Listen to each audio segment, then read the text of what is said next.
Good evening, everyone. Welcome to Expressions, the platform which engages with global leaders, businessmen, politicians on what's happening around us. The motto is fear none, favor none.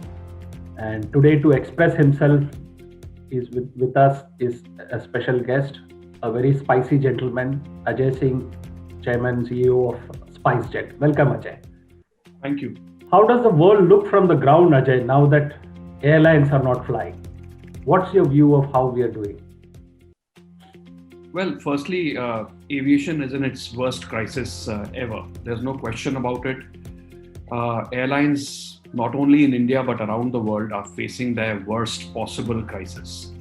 So many of the respected names in aviation are shutting down or are close to shutting down. So it's a terrible time, and we have to somehow, find a way of surviving this crisis and still being alive on the other side. From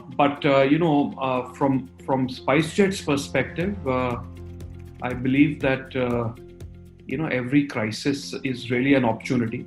People say a crisis is too good a thing to waste. And we are trying our very best to create some opportunities from this crisis, in terms of our cargo operation, which we massively... Yes, I actually wanted to ask you that. I mean, what is SpiceJet's participation in various efforts, relief efforts? You're also, I think, contracted to repatriate passengers and all.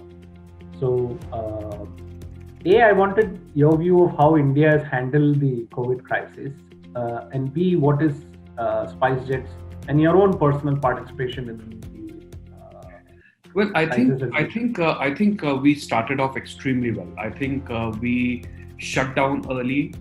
We allowed for time to create capacity.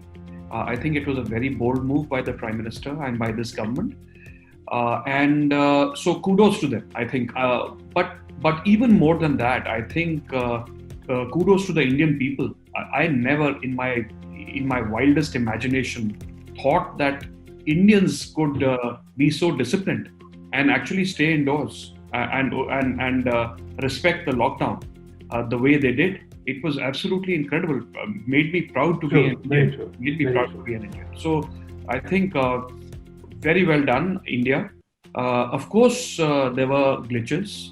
And there had to be, a country of our size and complexity, there had to be some problems. But now we are at the more challenging part, which is to say, how do you now start opening the economy? Because the choice now really is that will you have people die of the virus, or will you have people die of hunger and poverty? So it's a very, very difficult choice for any policymaker, and I think it's clear from what the Prime Minister is saying that they would expect that the economy starts opening up. But can you really do it? How efficiently can you do it? We have to see. We have to open up, and we have to live with this virus. But let's see how disciplined we can be when we actually start to open up.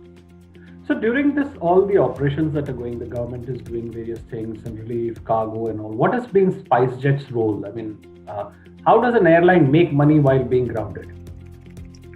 We started very early on, from the first day of the lockdown, starting to carry cargo, which is, initially medicines and medical equipment from different parts of the world into India and distributing it within India as well.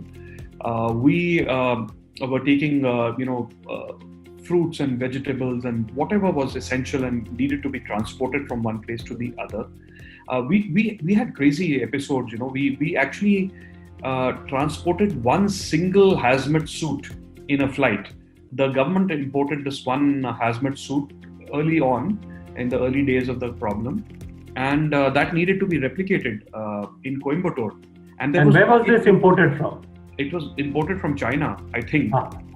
And it came from there, and there was no way to get it from Delhi to Coimbatore. So we actually sent a special flight with just that one suit, to Coimbatore, of course, at our cost. So we've done this, we've tried to help farmers, the shrimp farmers. We are transporting a lot their product. That whole community would have been in deep trouble if they had no way of getting the shrimp seeds to the centers in Calcutta and Surat and so on. So we've done that. We've taken fruits and vegetables. We've transported them now to Dubai and to Hong Kong and many countries in the Gulf and within India.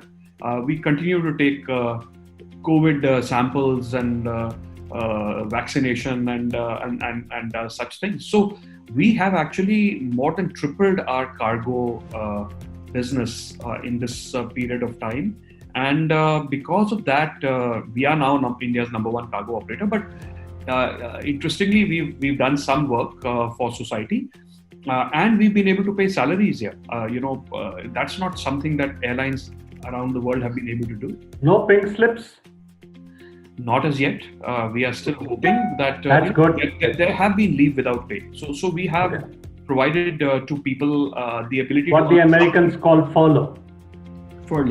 So we had little choice but to do some of that. But we've tried to keep people on the roads because we think that it's not easy in this time. It's not easy to find jobs. So if you just sack somebody, where the hell is he going to go?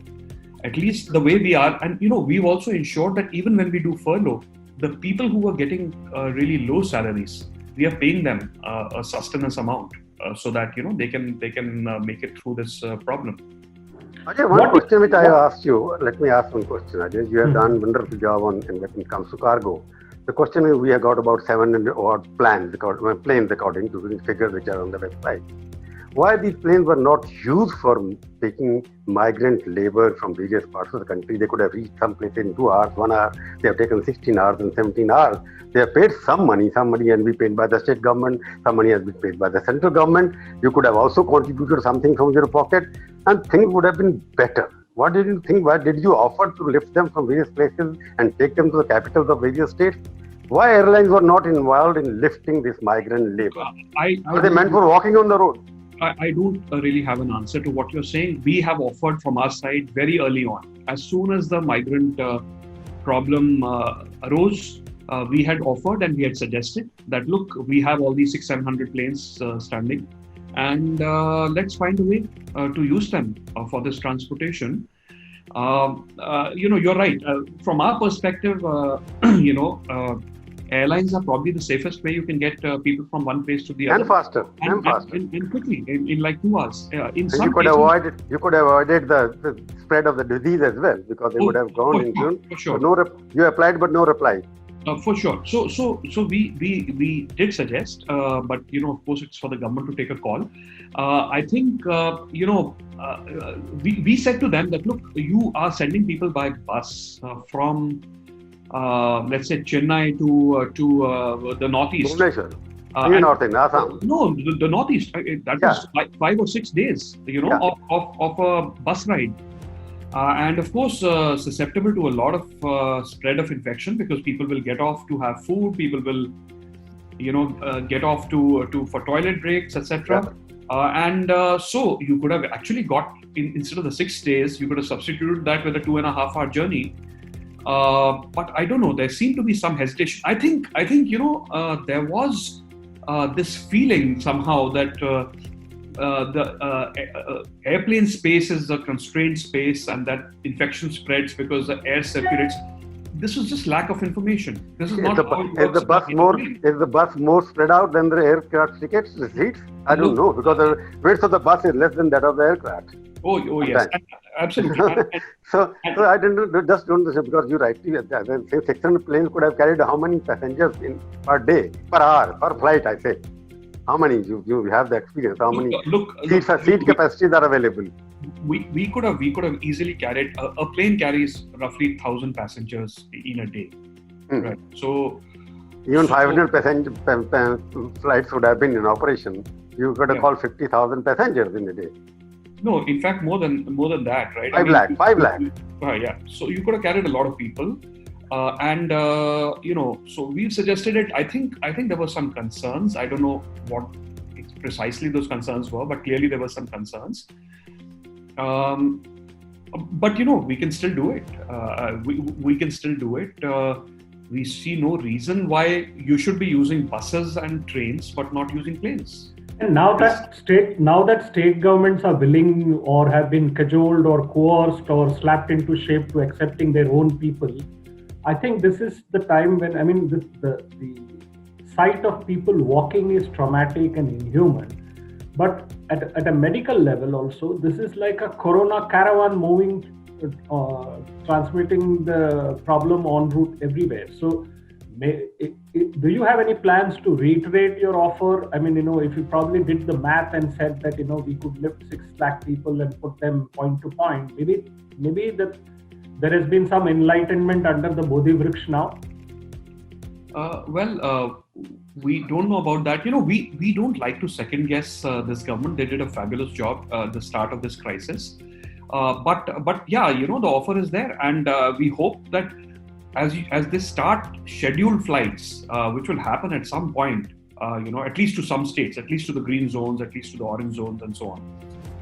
You see, Ajay, I'm a little surprised because they are sending aircrafts all the way to the United States and San Francisco to pick up the passengers.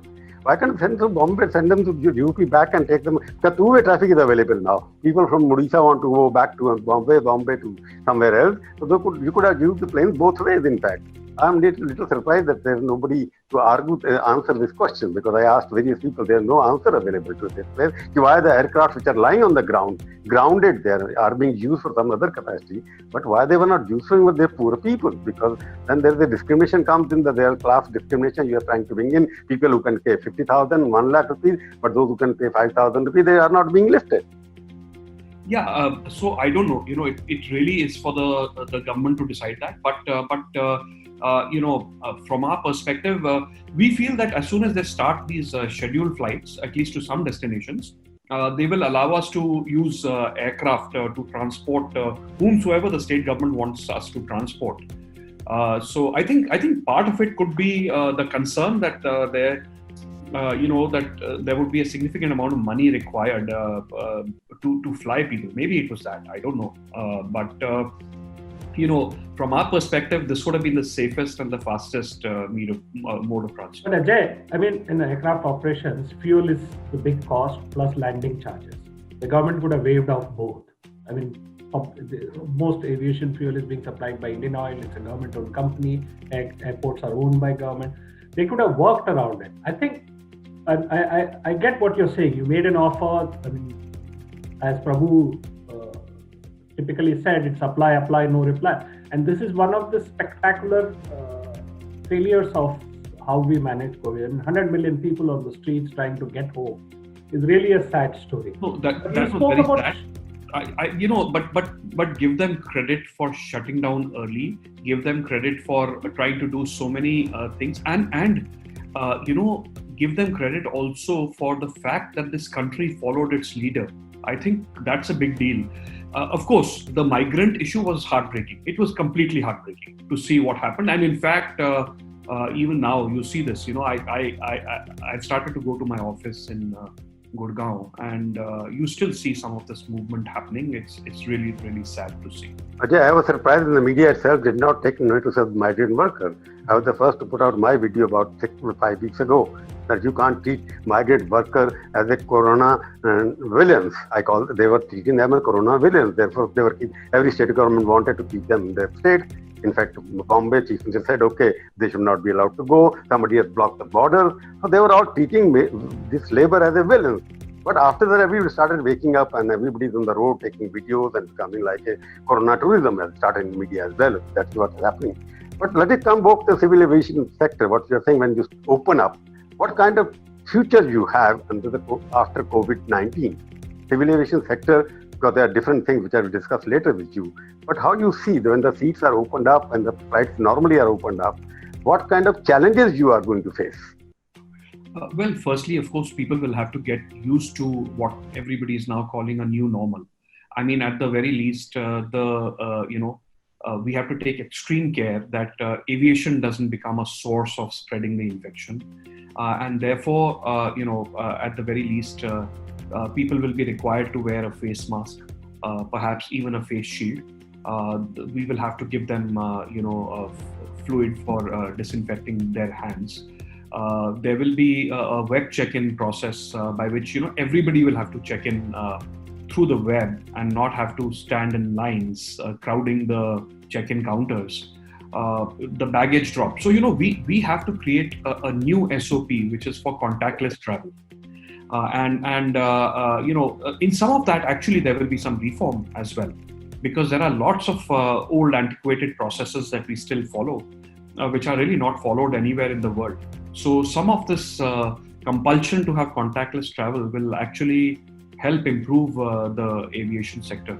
So I'm assuming that all the guidelines will be followed. I'm assuming that all of you will take care of the passenger. I'm talking in terms of economics of civil aviation sector in this country. What would happen today? Nirmala Sitharaman has announced some kind of a reform which will reduce the flying time from, say, Delhi to Bombay, flying directly or not indirectly. How much? I just want to ask a question as a passenger. Which sector you think, from Delhi to Chennai, I was saying earlier, 3 hours almost. With this new guideline, the airspace control definition being redefined, how much time you will gain in this kind of thing? 1 minute, Prabhu. I also wanted, this whole thing about reducing airspace time, the Delhi-Bombay route particularly, 1 hour and 50 minutes. Naresh Chandra committee had suggested it in 2002 or 2003.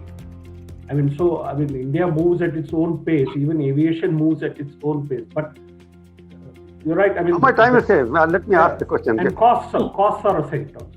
Right. So you can actually save up to 15 or 20 minutes on the routes that you mentioned, Delhi, Bombay, Delhi, Chennai, if you take a straight path. And this is something which should have been done in any case. We've been talking about it for a long time. It's a win-win for everybody, for the reason that it saves fuel for the airlines, it saves time for the passengers, and it protects the environment because you burn less fuel, and the country has to import less fuel. So it's a win-win all around.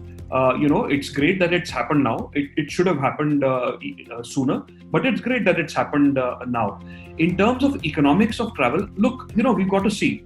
We are one of the fortunate few countries that have a strong domestic market, and that actually puts us in a position where we can actually use this crisis as a big opportunity to negotiate so many things. Our aircraft contracts, our engineering contracts. There aren't very many places where aircraft can go today. The aviation market is dead. Think of all these network carriers. There is going to be no international travel, or very, very limited international travel for the longest time. What happens to all these guys in the Gulf? Emirates and Etihad and the Singapore Airlines, whose job it was, who had no domestic markets of their own, but whose job it was really to take people from one country and take them to another. So those guys are going to be in a lot of trouble, and the countries that will benefit eventually, even though there's going to be, of course, pain for the next 1 year or so, the countries that will benefit are countries like India and China and Indonesia, where there are strong domestic markets. They will be in a position to negotiate and bargain. Australia is another one. I think United States is also one. Australia, of course. Any country where there is a strong home market will benefit. No, I'm trying to say that there is a lot of confusion about what is the size of Indian civil aviation market.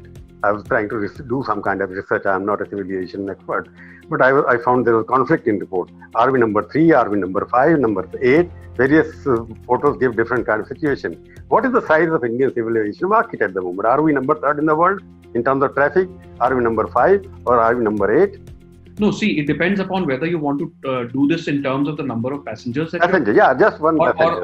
Or the revenue. If you do it in terms of the number of passengers we are carrying, we are probably number 3 or 4 right now.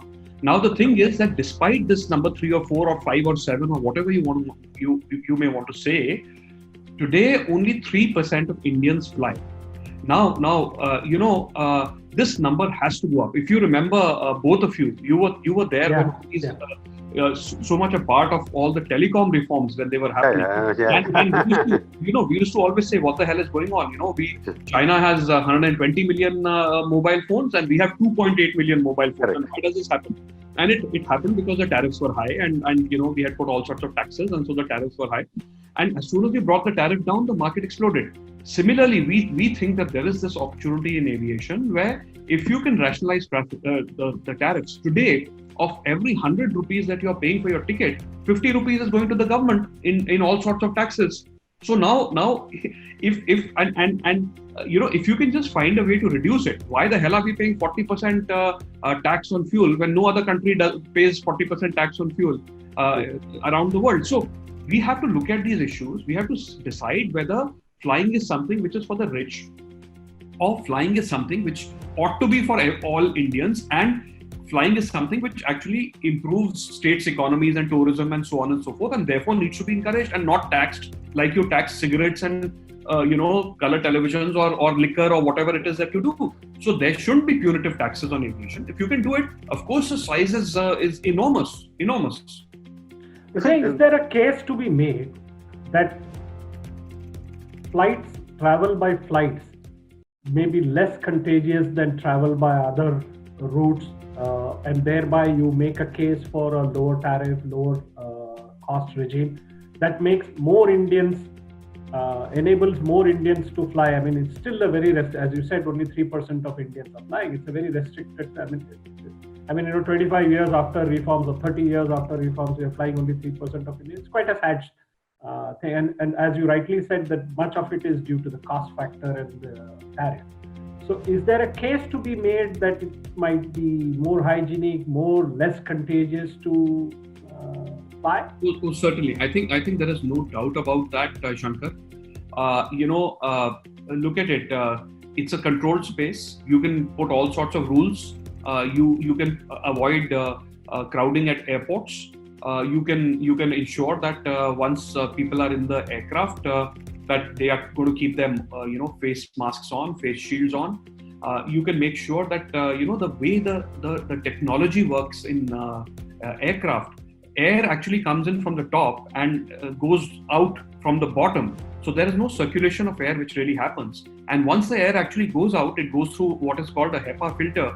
And it's the cleanest possible air that you get anywhere in the world inside an aircraft. That's the new technology of aircraft. So this is not something which exists in any other form of public transport. I mean, imagine, look at how metros run in this country. I mean, can you really prevent them from being overcrowded? Can you actually stop public buses from having people sit on the roofs? Look at what the way trains run. So this is absolutely the safest mode of public transport, and we actually believe that there is a case to be made for the fact that a lot of people who travel long distance by train, 20 hours, 22 hours, at least in second AC and first AC and such classes, can very well choose to go by air, and in fact probably will, because it exposes them to infection and contact for a far shorter period of time. So when do you think you'll start flying? What's your idea of when Indians will start flying within India and when international flights could take off? Well, I think within India, at least the Ministry of Civil Aviation seems to be extremely keen that we start soon. It really depends, I think, on the states, whether they are willing to accept flights into their states.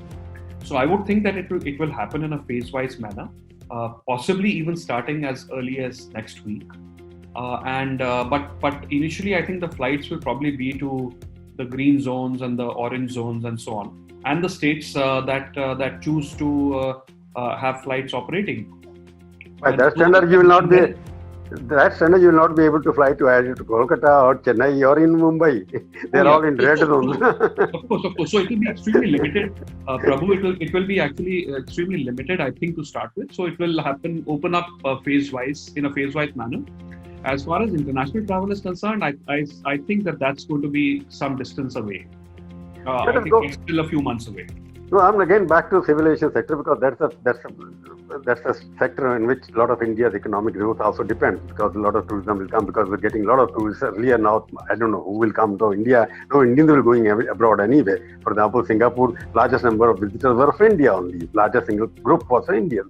So that would have economics of some kind, because domestically I'm looking at the figures, because every portal has a different kind of figures. How many, according to you, are flying every year domestic passengers? Because if I look at the website, some websites say something else, like IBA, Indian Brand Equity Fund, the foundation, they're saying they are 290 million passengers. Domestic are 235. ITA, DGCA, there's something else. and we have got Invest India, which always builds the whole picture differently. So what are the actual figures which are there? So actually, you know what, the way typically this gets calculated is that look, for an airline like SpcieJet, which has, let's say, a 13% market share, we fly about 20 million passengers every year. So you can just extrapolate from that, and so typically you would probably have about 150-160 million passengers flying today. But remember, the reason that 3% number comes is because the people who fly tend to fly more than once. So they fly 3 times or 4 times on average. But I'm looking at, Ajay, you are selling ticket on which you are paying taxes to the government. Every ticket is counted. Like SIM card, every SIM card, like everybody is claiming that we have got about 100 million SIM cards, which means some cards are expired also.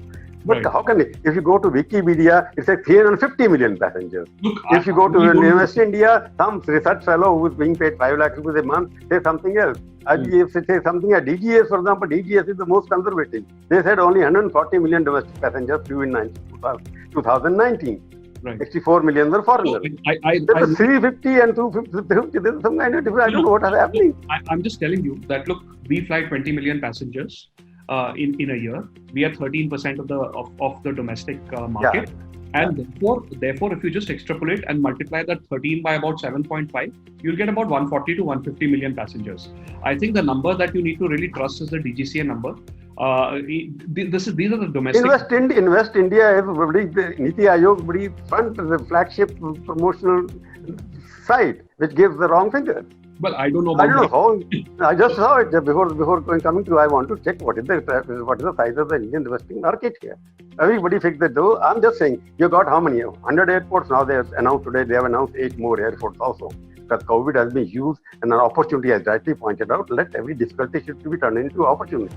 Now they're opening up airport. They are introducing reforms. They're not giving packages for anything else, but they are also opening up the economy in different ways. But you have got 100 airports. Let us assume. Because you have got how many? About 750 or what airstrips? Or how many airstrips have you got in India? I think more. Yeah, so you have a very large number of airstrips, and in fact, you have a very large number of airports which are nearly operational as well. And in fact, let me tell you that one of the most successful schemes of the government of India in recent times has been this regional connectivity scheme. And in that, what they did was they picked up places where there were airports but no flights. We have a CEO from the ICC. He will ask you a question about this particular connectivity also later. Let us finish it. Mr. Ajay Singh, who is the CEO of Indian Chamber of Commerce, Calcutta. I will ask you a question later about exactly on this. So I'm not asking you. Yeah, you complete first. Yes. So I was saying that, just under that, so we had 74 airports which became operational since independence. Since 1947 until 2 years ago, we had 74 operational airports. In the last 2 years, because of this RCS scheme, we've made close to 45 more airports operational. So that's been a tremendous success. Suddenly, places which had no chance of being connected, had never been connected. Places like Adampur, which is actually Jalandhar. Places like just incredible number. This. Ajmer Sharif, which has been connected. So many of our flights have gone to places where there was absolutely no chance of connectivity. Porbandar and Kandla and just incredible number of airports that SpcieJet itself has started. So one of the most successful schemes has been this. And of course, you need to use aircraft and airlines to connect remote parts of your country where there is no hope of connections or reasonable connections through road and by rail. But Ajay, if you look at your flying frequency of various stations within India, I'll come to it later. But when you look at the distribution of, it is very skewed. Your 80% of your flights are flying to the metros and tier A or B cities. You go to Bombay, you got 100 flights a day, both sides. If you want to go to, say, Bhubaneswar, you may be having now they have got 10, 12 flights, but there are not enough flights happening.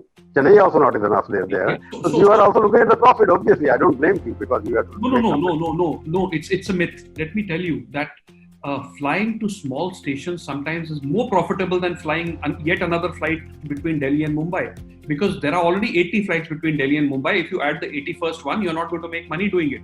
You, in fact, will make money going to a smaller station. But to the example that you just gave, firstly, this is changing. It is spreading out as obviously these metro airports get choked and clogged. People are going to smaller airports, parking their aircraft at smaller airports, even in the northeast now, into Guwahati and Imphal and such places. And so there are more flights from there.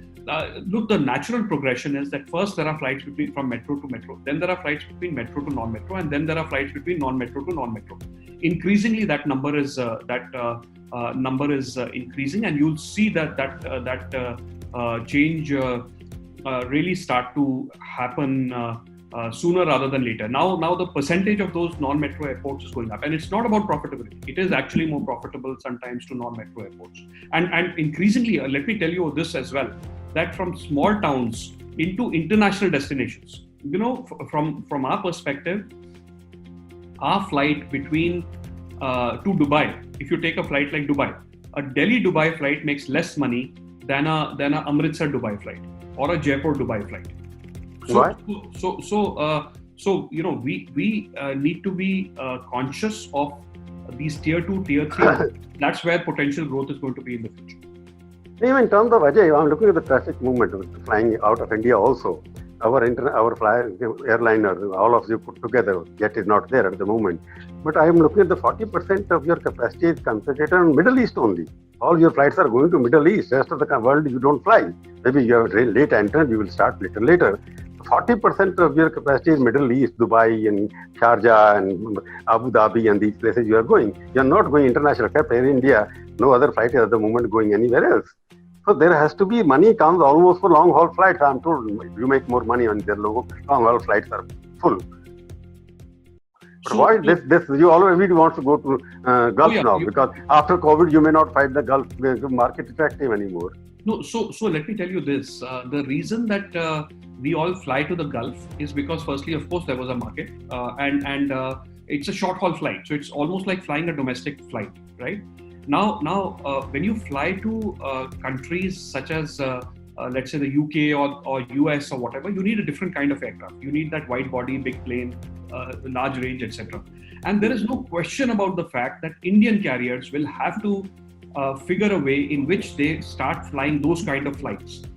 Because up till now it's been extremely challenging for Indian carriers. We have a cost structure which is not competitive, and we had all these Middle Eastern carriers taking traffic from India, hubbing it in Dubai and Abu Dhabi and Doha, and then taking them onwards to Europe and to the US. So this is something which we need to stop. We need to create our own global hubs in India, and we need to make sure that we fly our own passengers from India to different parts of the world. There's no question about it. India needs to do it. We need to find the policy measures to make that happen.